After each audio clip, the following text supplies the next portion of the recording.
Party द्वारा, party के विधायकों द्वारा अपने अपने स्तर पे दिल्ली की अलग अलग विधानसभाओं में सुंदरकांड का कार्यक्रम हुआ करता था। पार्टी ने अब एक नया संगठन बनाया है। आपको जैसे मालूम ही है कि दोबारा से संगठन दिल्ली के अंदर बनाया गया है और उसके साथ ही एक स्ट्रक्चर्ड तरीके से सुंदरकांड का कार्यक्रम चलाया जाएगा। कल यानी कि 16 जनवरी को मंगलवार है, दिल्ली की सभी विधानसभाओं के अंदर आम आदमी पार्टी का संगठन वहाँ के विधायक, पार्षद साथी और संगठन के पदाधिकारियों के साथ भव्य सुंदरकांड के कार्यक्रम का आयोजन करेंगे। मैं आप लोगों के माध्यम से दिल्ली के लोगों को, उनके परिवार वालों को आमंत्रित करना चाहूँगा कि वे भी बढ़ चढ़ के इस सुंदर भव्य सुंदरकांड के कार्यक्रम के अंदर हिस्सा लें। आज मकर संक्रांति है। मैं आप सभी को और दिल्ली वासियों को मकर संक्रांति की भी बहुत बहुत शुभकामनाएं जो हैं देना चाहता हूँ। इसके बारे में थोड़ा डिटेल बता दीजिए कि क्योंकि अभी राम मंदिर का प्राण प्रतिष्ठा है, उस दौरान आम आदमी पार्टी ये कदम उठा रही है, कब तक ये जारी रहेंगे और कैसे इसका कार्यक्रम होगा? 16 तारीख को होकर सिर्फ एक बार होना है या उसके आगे भी ये जारी रहेगा? जी, बीच बीच में हमारे बहुत सारे विधायक हैं जो अपने कार्यालयों के अंदर या कुछ मंदिरों के अंदर इस कार्यक्रम को करते हैं, मगर अब पार्टी ने तय किया है कि इसको एक तय तरीके से किया जाएगा। तो हर महीने जो है मंगलवार को हर विधानसभा के स्तर पे, उसके बाद इसको वार्ड के स्तर पे और उसके बाद इसको मंडल के स्तर पे, हर मंडल में इस कार्यक्रम को किया जाएगा। और हर मंडल में अगर कार्यक्रम होगा तो माना जा सकता है कि करीब 2600 से ज्यादा जगहों पे दिल्ली के अंदर इस तरीके के कार्यक्रम को हर महीने आम आदमी पार्टी किया करेगी। आप संगठन बता रहे हैं कि अलग से कोई संगठन बनाया क्या प्रकोष्ठ का नाम क्या रखा उसका? अभी प्रकोष्ठ का नाम नहीं रखा है।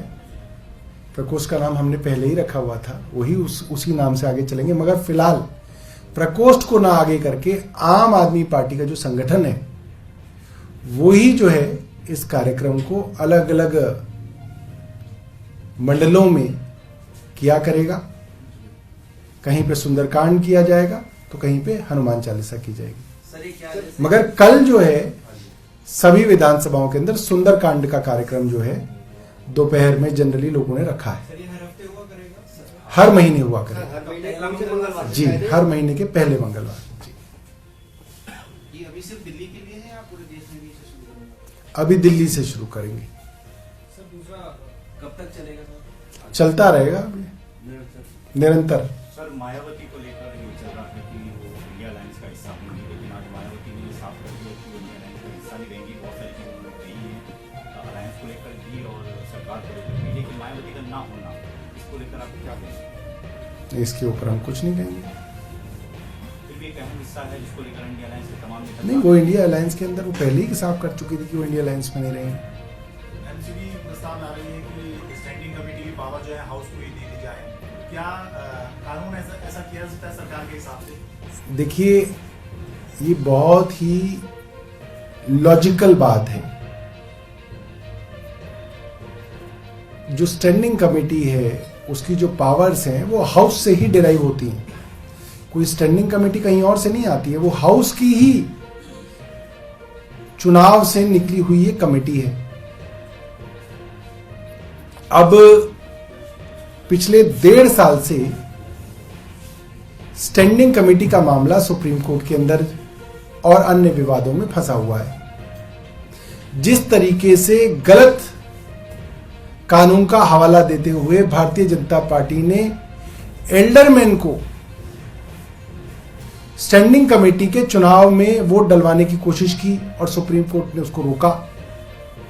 और बाद में एल्डरमैन कैसे चुने जाएंगे, एल्डरमैन कौन अपॉइंट करेगा, एल्डरमैन कहां वोट डालेंगे, स्टैंडिंग कमेटी कैसे बनेगी, सुप्रीम कोर्ट के अंदर यह मामला लंबित है।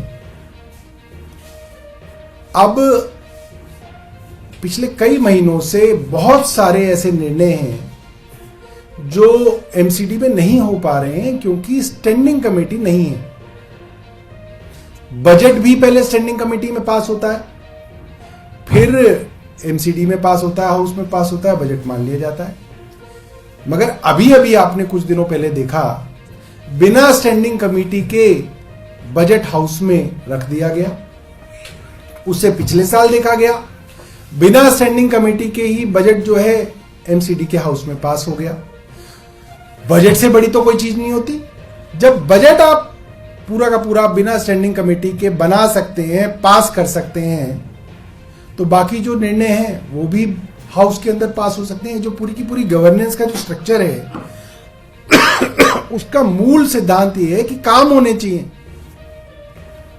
तो काम अगर रुक रहे हैं तो आप हाउस को एम्पावर किया जाए, हाउस निर्णय लेगा, हाउस को एम्पावर किया जाएगा, फिर जो भी मामले आए करेंगे वो हाउस उसके ऊपर जो है वोट डाला करेगा। अगर हाउस को मंजूर है तो वो काम होंगे, हाउस को मंजूर नहीं है तो वो काम नहीं होंगे। तो सर एक ये आरोप आप लोगों के ऊपर भी लगेगा कि राम मंदिर के उद्घाटन में नहीं गए, प्राण प्रतिष्ठा में नहीं गए, लेकिन उसको कॉम्पनसेट करने के लिए आप सुंदरकांड का पाठ करवा रहे हैं। ये आरोप, यही सोच है क्या इसके पीछे?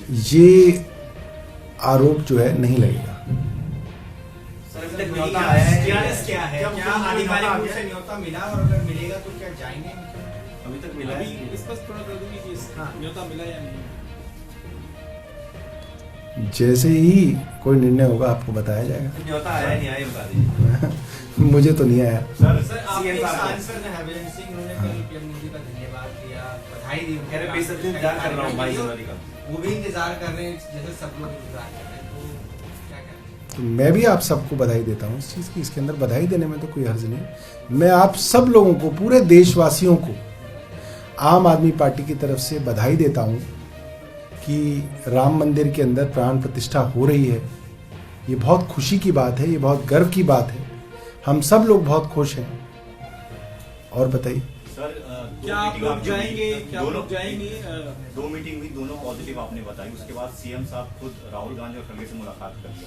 तो क्या ये इस बात का इशारा है कि कांग्रेस और आम आदमी पार्टी के फाइनल मोहन लग रही सीट बंटवारे को लेकर, या अभी भी कुछ और मीटिंग बाकी है? नहीं, मुझे नहीं लगता कि मुख्यमंत्री जी और राहुल गांधी जी और खड़गे साहब ने सीटों का डिस्कशन वहाँ पे किया होगा। वो तो एक अलायंस पार्टनर्स की मीटिंग थी। कई मौक़ों पे ये लोग पहले भी मिल चुके हैं। जितनी भी अलायंस की मीटिंग्स हुई हैं उस पर भी मुलाकात होती है। ये उनके खड़गे साहब के घर पे थी वो मुलाकात। मुझे नहीं लगता कि उसके अंदर सीटों का डिस्कशन हुआ होगा। मगर ये बात है कि ये दोनों अलायंस पार्टनर्स एक दूसरे के प्रति बहुत ज़्यादा पॉजिटिव हैं और सारी बातें जो हैं बड़े अच्छे पॉजिटिव माहौल के अंदर हो रही हैं। कंक्लूजन पे जल्द निकलेंगे और मीटिंग्स होंगी, क्या होगा? क्या कहाँ पे? फॉर्मूला आप लोग डिस्कस कर रहे हैं सीट शेयरिंग का? अगर आप बताना चाहें, क्या ऐसा कुछ है कि अभी कुछ अभी कोई बहुत ज़्यादा जो है इसके ऊपर जो है कोई ऐसी चीज़ नहीं निकली है जो आप लोगों के साथ शेयर की जाए। डिस्कशंस चल रहे हैं दोनों आप पार्टीज लोग की। पॉजिटिव हैं कि सीट शेयरिंग होनी चाहिए दिल्ली पंजाब के अलावा गोवा, हरियाणा और गुजरात में? हम लोग अलायंस के लिए बहुत पॉजिटिव हैं, वो लोग भी पॉजिटिव हैं। कांग्रेस भी पॉजिटिव है। सर चौथे समन को लेकर चौथा समन जारी हो गया आज 15 तारीख जाएंगे या 18 को है। सीएम जाएंगे या फिर सीएम जो हैं अपने कानूनी सलाहकारों से इसके बारे में मशवरा कर रहे हैं और जो भी कानूनी सलाह मिलेगी, जो भी लीगली साउंड एडवाइस उनको मिलेगी, वो उसका पालन करेंगे। आप गैरकानूनी बता चुके हैं इस नोटिस को, क्या कहेंगे? आपको लगता है कि अभी भी जो सवाल पूछ रहे हैं अरविंद केजरीवाल, उसके जवाब ईडी देगी आपको, या जो पहले से आपने सवाल मांगे हैं वो मिलेंगे आपको? मुझे सवाल समझ में नहीं आया। मुख्यमंत्री अरविंद केजरीवाल ने ईडी से कहा था कि आप सवाल लिखकर भेजिए। जी, क्या आप चाहते हैं कि वो सवाल लिखकर भेजे? मुझे नहीं मालूम कि उन्होंने सवाल लिख के भेजे या नहीं भेजे। अच्छा होता कि अगर वो सवाल लिख के भेजते। मुझे मालूम नहीं है कि क्या लिख के भेजा है। ठीक है, एक सवाल जो पहले रह गया था वो ये कि क्या राम मंदिर प्राण प्रतिष्ठा में आप जाएंगे अगर निमंत्रण आता है तो? ये तो बड़ा हाइपोथेटिकल सी बात है। आपने अभी कुछ तय नहीं किया? निमंत्रण मिला है सर, ये बता दीजिए निमंत्रण मिला है नहीं मिला है, जाने का फैसला आप कर लीजिएगा, लेकिन मिला है नहीं मिला है बता दीजिए। मेरी जो बात हुई थी, मैंने आपको पहले भी बताया, एक बार मेरी सीएम साहब से चर्चा हुई थी पिछले हफ्ते, तो उनको टेंटेटिवली ये कहा गया था कि आप अपना समय ब्लॉक कर लीजिए, ठीक है। बाद में अपडेट नहीं सर सकते? फिर मेरी उनसे चर्चा नहीं हुई है इस बारे में, मगर ये आखिरी चर्चा मेरी उनसे हुई थी।